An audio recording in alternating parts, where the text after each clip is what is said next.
श्री सद्गुरु देवाय नमः। मेरे प्यारे भाइयों बहनों, आज आपको अयोध्या के एक ऐसे संत के बारे में बताने जा रहा हूँ जिन्होंने करोड़ों रुपए के जेवरात को आधा दान कर दिया और आधा ज़मीन में दबा दिया। इस पूरी कथा को जानने के लिए इस वीडियो को आखिर तक अवश्य देखें। कथा शुरू करने से पहले जो भाई व बहन इस YouTube चैनल गोकुल भवन अयोध्या को पहली बार देख रहे हैं, वे कृपया करके इस चैनल को सब्सक्राइब कर लें और बेल आइकन अवश्य दबाएं, जिससे नए वीडियो के नोटिफिकेशन उनको मिलते रहें।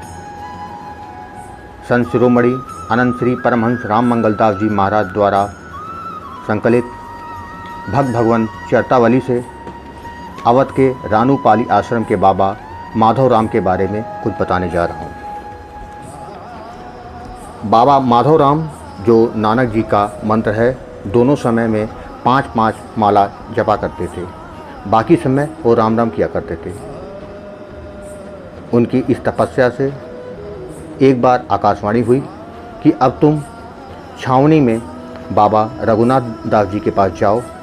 उनको शंकर जी और हनुमान जी ने राम नाम के जप का भेद बताया है। उनके सामने राम जानकी की छटा हर समय रहती है। बाबा महाराज जी के पास बड़ी छावनी गए, सब हाल एकांत में बताया। बाबा रघुनाथ दास जी ने पहले उनको छाती से लगाया, फिर बैठे जप का भेद बताया। बाबा लौट कर आए और साधन में जुट गए।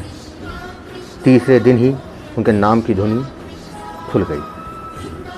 बाबा 2 बजे सुबह उठते और 3 बजे तक आसन पर बैठ जाते और सूर्योदय से पहले अपना जप और ध्यान भजन कर लेते थे और रात को 8 बजे और रात को 11 बजे शयन करने चले जाते थे। 2 माह में ही भजन का सारा काम हो गया।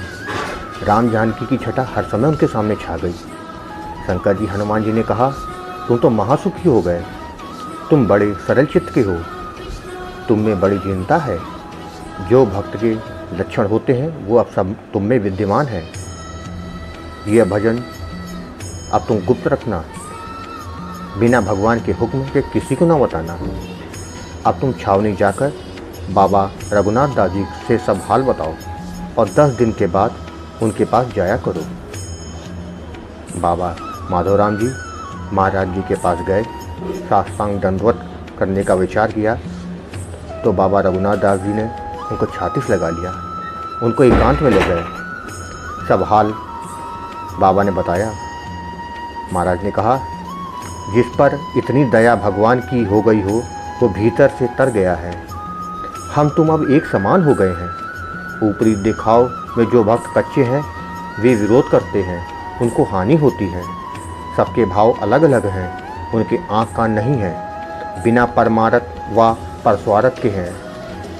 फिर 10 दिन बाद महाराज जी के पास जाते, एकांत में अपना अनुभव बताते और भोजन करके लौट आते। जब कोई उनसे मंत्र लेने आता तो नानक जी का मन बताते और सुबह शाम 5-5 माला जपना और मन में राम राम कहना बताते। इसी से तुम्हारा सारा काम हो जाएगा, ये भी कहते। वाजिद अली शाह उस वक्त अवध के नवाब थे। उनके कार्यकर्ता थे जालिम जंग कुर्मी। वो वहाँ से अरसा हुआ छुट्टी पर गए थे।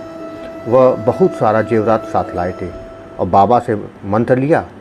1 करोड़ की जवाहरात उन्होंने चढ़ाई। बाबा बोले, मैं साधु आदमी, इस जवाहरात का क्या करूँगा। और उन्होंने आधी बाग में एक गड्ढा खोद कर दबा दिया और आधी पुजारी को दे दिया। और पुजारी ने पहले गुरु सागर पुजारी ने खुदाना शुरू किया, तब 1 लाख में लखोरी ईंट का आश्रम बना। बाबा माधवराम जी के समय में गुरु सागर पर एक बुर्जा पर नारायण राम बैठते थे। पानी बरसने लगा, राम राम करते थे, पानी उनके ऊपर ना पड़ा। किसी ने बाबा से जाके कह दिया माधवराम जी से कि बाबा नारायण राम ऐसा करते हैं, तो बाबा ने उसे खदेड़ दिया और बाबा ने कहा, अभी कुछ कमाया नहीं और मिटाए देता है। साधक को तब धन बचा के रखने की ज़रूरत है। फिर बहुत भक्तों ने प्रार्थना की, तब रहने ले पाए। कुछ समय बाद बाबा का एक चेला फैजाबाद का था, वो मर गया। वहाँ तो रानूपाली चौराहे पर उतरे रामनारायण टहलते हुए आए और उन्होंने उस पर एक लात मार दी। उसकी सांस तुरंत चलने लगी। कुछ देर बाद वो ठीक हो गया। तब सब किसी ने जाके फिर बाबा माधोराम जी से कह दिया। बाबा ने उसे वहाँ से भगा दिया और भाग के वो नीम सागर आ गए। बाबा ने कहा, हमारे मरने के बाद ही तुम यहाँ आओगे यहाँ पे।